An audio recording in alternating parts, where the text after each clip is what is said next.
Welcome back. We've seen her recycle everything from plastic shopping bags to pop can tabs. And today, craft expert Jennifer Ackerman Haywood of the Grand Rapids Press and CraftSanity.com is here to show us how to make pot holders out of t-shirts, which can be a great summer project for the kids. Oh yeah. And this is this project. I'm not going to take credit. This is from the Beerhurst family, a family of artists in town who I'm writing about this Sunday in the Home and Garden section of the Press. They inspired me to do this. This is wonderful. We're going to hear more about them later, but this is something that we grew up doing, but it's a new take on an old project. You used to buy your little, you'd get the metal or plastic pot holder loom, and it would come with a little bag of loopers that were pretty flimsy. Yes. And as you had mentioned, you couldn't really use the pot holder and burn your hand through it. Right, you need like 5 or 6 of them. And basically what the Beerhorst family has shown me how to do is just to recycle old t-shirts. So what I did is I went to Goodwill. Now this is a major score. If you can find a tie-dye, then you only need like 1 shirt to make a nice pot holder because you have all the colors right there. What I do is I just take, at first I cut off the sleeves. Here, just cut off your sleeves on both sides. And the cool part about this is you can take the old t-shirts you've been holding on to.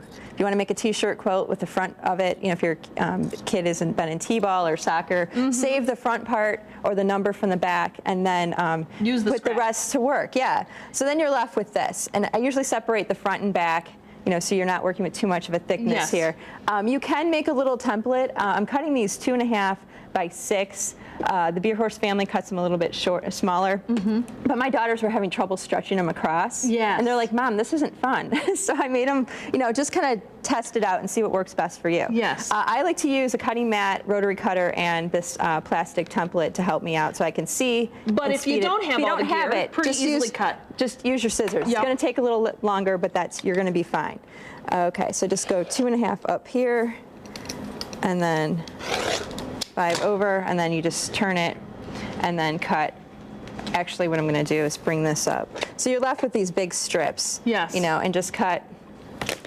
And so you're left with a whole pile. We'll skip ahead of here. Rectangular shape. You're left with a whole pile of these. What you do is fold it in half, and you're going to make a cut. And you're going to leave about 1/4 inch, and you're cutting on the fold up to the ends. You're making a circle. Right, and then you cut here. You're cutting off, so you're going to round off that top part. Okay, and then you open it up. You're left with this, and then it starts to look like a looper when you stretch it out. And then you basically are just stretching these across your loom.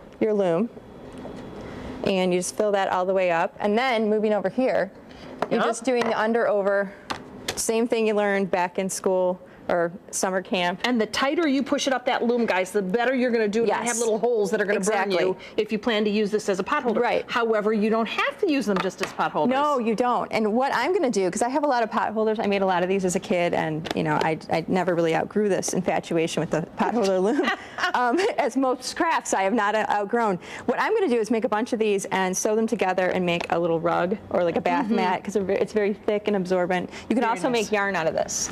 I cut these the wrong size, and I was very upset because this is awesome. A good tie-dye shirt. Very cool tie-dyed shirt. So what I did is I looped them together, and you can actually crochet a rug or something out of this. Quickly, you mentioned Pearl Beerhorst. She's a 15-year-old girl who gave you this idea. Yes, she did. She is going to be featured in your column. Yes, and along with her sister and her friend. So I'm going to talk with these 3 young women who are growing up as artists. There's Pearl. Yeah, and they're very inspiring. And this is the Beerhorst family that is just super inspiring. They are a whole family of artists. A whole family of artists, and they're they live life simply, and they make the best art and the most creative. I felt like my life changed just walking into their house. It was that's a really wonderful cool experience. So look for that Sunday in the Grand Rapids Press. You can find more information on Jennifer's crafts on our website, where we've also put a link to CraftSanity.com. If you really want to get inspired, go there and check it out. Yeah, we'll have pictures and instructions for all of this on CraftSanity. Super. Thanks, Jennifer. Well, guess what time it is next? Do you know? It's Beer 30. Stephanie tells us about the sudsy new tourism campaign coming up next. We'll be back.